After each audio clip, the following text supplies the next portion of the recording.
আজকে কিন্তু খুব সকাল সকাল মা সবাইকে উঠিয়ে দিল।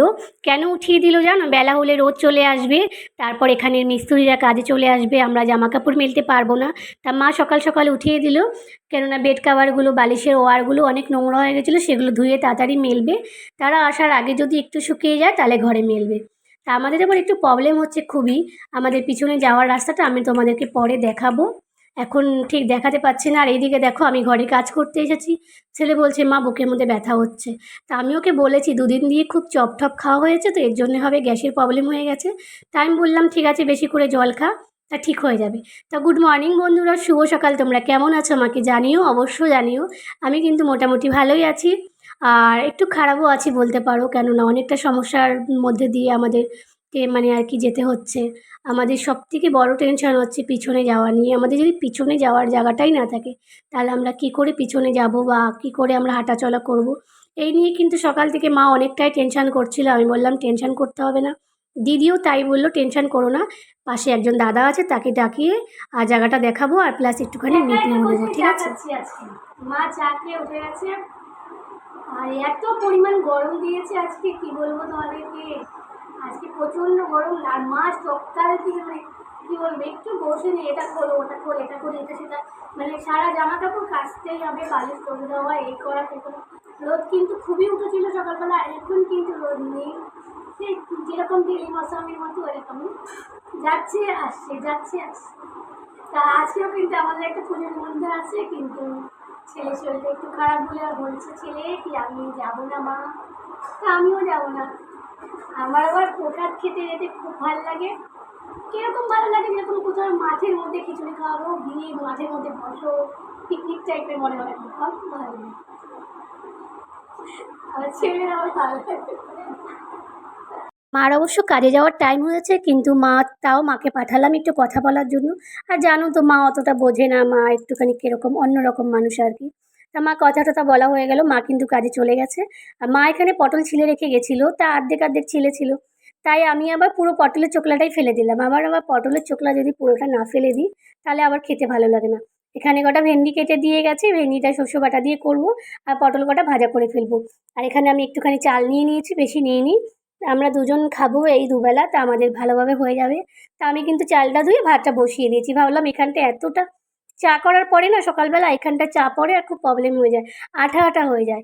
এমনি রান্নাবান্না হয়, আর এমনি তেল টেল ছেটে খুবই আঠা আঠা, এখানে পা দেওয়া যায় না, তাই ভাবলাম এখানটা পুছে একবারে রান্নার কাজে মানে বসে পড়ি। স্লাইন জল বানাচ্ছে, দেখো কিরকম স্টাইলে। আমি বললাম বাটিতে ঢেলে করে নিয়ে তারপর মানে বোতলে ভরতে, তাও বললো না। দেখো আমি চিনি কি করে ঢালছি, ওই কাগজটাকে মরিয়ে দেখি কতটা আর দিস না রে চিনি। ঠিক আছে, এবার নুন দে। তোমরাও একটা নতুন স্টাইল দেখে নিলে কিরম করে স্যালাইন জল বানানো হচ্ছে। পড়বে কেন, পরিমাণ মতো দে, অল্প অল্প করে দে, আর একটু ব্যাস। এবার ঘুলাম, এবার ঘুলিয়ে দে। উড়ি বাবা, অতটা খারাপ যাচ্ছে আমার ছেলের। তা ওকে কটা ভাত মেখে দিয়ে দিও, খেয়ে নি। আর আজকে জানো আমার ভাতটা একটু কাদা কাদা হয়ে গেছে, দেখো মানে ভাত বসিয়ে আমি একটু ওইদিকে চলে গেছিলাম ওই ঘরে, তো ভাতটা একটু কাদা কাদা হয়ে গেছে। আর যেটুকু ভেন্ডি ছিল আমি সর্ষ দিয়ে হালকা করে রসটা রেখে আমি ভেন্ডিটা বানালাম, এটা দিয়েই দেবো, তাহলে ও খাবে। দুটো পটল ভাজা দিয়ে দেবো, তারপরে আমার আমার এখন আমি খাবো না, কেননা আমি একটু পরে খাবো। আমার একটু কাছাকাছি বাকি আছে, একটা জামা দিয়ে দিয়েছি, মা অবশ্য সকালে কেচেছে অনেক কিছু, তারপরে আমার কিছু চোখে পড়েছে। আমি ঘরে অনেক কিছু গুছাচ্ছিলাম, তা আমার চোখে পড়লো অনেকটা আর কি জামা টামা আমার কিছু কিছু বাকি আছে।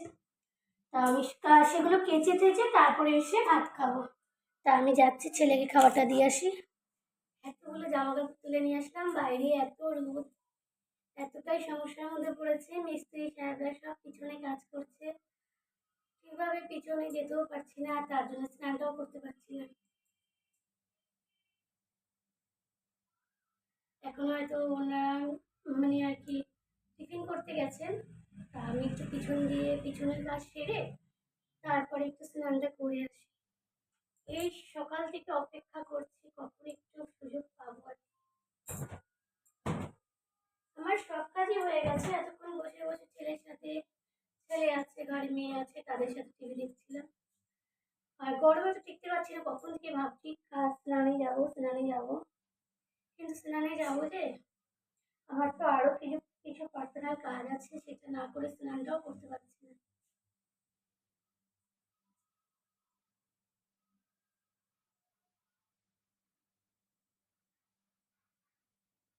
দেখি,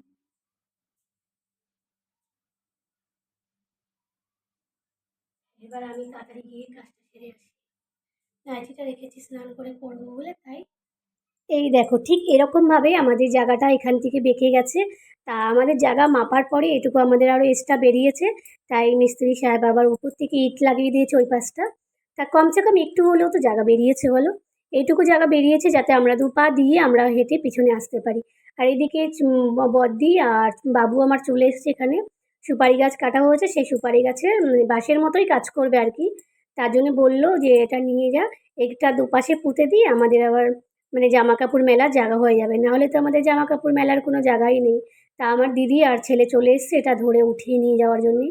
আর এখানে দেখতে এসেছি লক্ষ্মীদি, যেখানে বড়দি কাজ করে তার সাথে কাজ করে লক্ষ্মীদিও।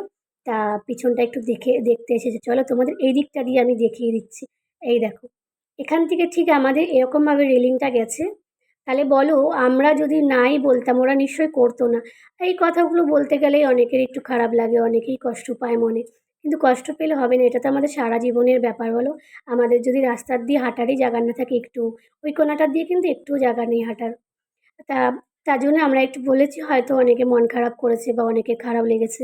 খারাপ লাগলে তো কিছু করার নেই বলো, আমাদের যেটুকু আমাদের প্রয়োজন সেটুকু তো আমাদের বলতেই হবে।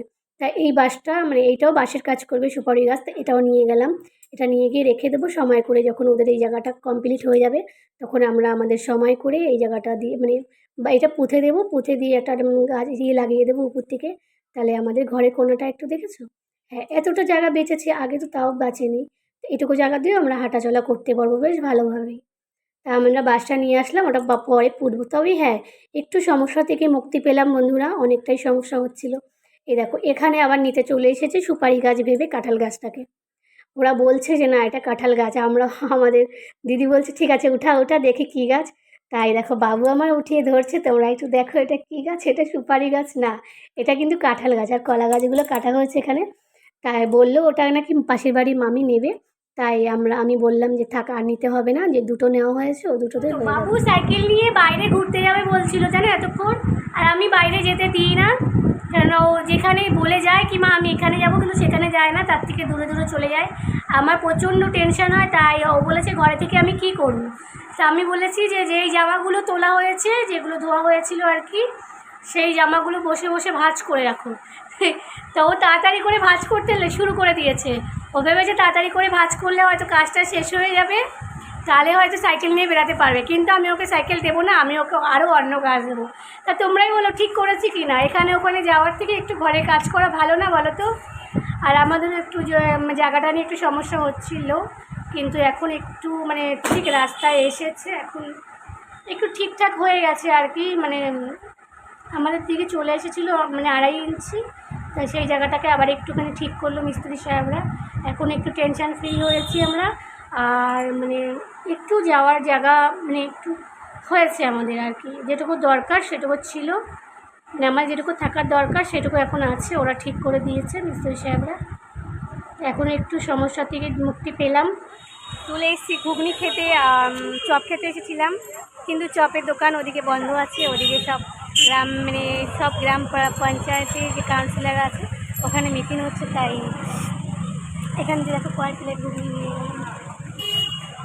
এগুলো পড়ে যাবে। দেখো আমরা চলে এসেছি ঘুগনি নিয়ে, আমি আর ছেলে বাড়িতে। সবারই ইচ্ছা ছিল চপ খাবে, কিন্তু চপ চপ আজকে বসেনি। আর তার জন্যে ফোন করে জিজ্ঞাসা করলাম কী খাবে, বললো ঘুগনি খাবে। তা আমরা কিন্তু ঘুগনি একদম প্যাকিং করে বাড়িতে নিয়ে এসেছি। মনাকে বললাম মনা তুই ঘুগনির প্যাকেটগুলো খোল, আমি আমার বন্ধুদের সাথে একটু শেয়ার করি। যে আজকে বিকেলবেলা আমাদের বাড়িতে ঘুগনি হচ্ছে, মানে ঘুগনি আনা হয়েছে। এখন আমরা টিফিন করব। আজকে কিন্তু আর চা খাইনি। সকালে চায়ের সাথে প্রত্যেকদিন সকালটা খুব সুন্দর শুরু হয়। আর আজকে ঘুগনির সাথে খুব মানে রাত্রিরটা শেষ হচ্ছে। আর ছেলের জন্যে ওষুধও নিয়ে আসলাম কিনে। ওমেক্স ট্যাবলেট নিয়ে আসলাম ডাক্তার ওখান দিয়ে জিজ্ঞাসা করে। তার র্যানটকটা ভালো না খুব একটা, তাই ওমেক্সটাই নিয়ে আসলাম। তাহলে বোঝো একটা ছেলেরা যেরকম বাড়িতে কাজ করে তার থেকে কগুণ মানে বেশি গুণে মেয়েরা কিন্তু কাজ করে। বাজার ঘাট থেকে শুরু করে রান্না, ওষুধ সামলানো, সব কিছু, শরীর খারাপ, এই সব কিচ্ছু একটা মেয়েরা সামলাতে পারে। তা বলো ছেলেদের থেকে মেয়েরা কম কিসে? তো বন্ধুরা, আজকের ভিডিওটা এখানে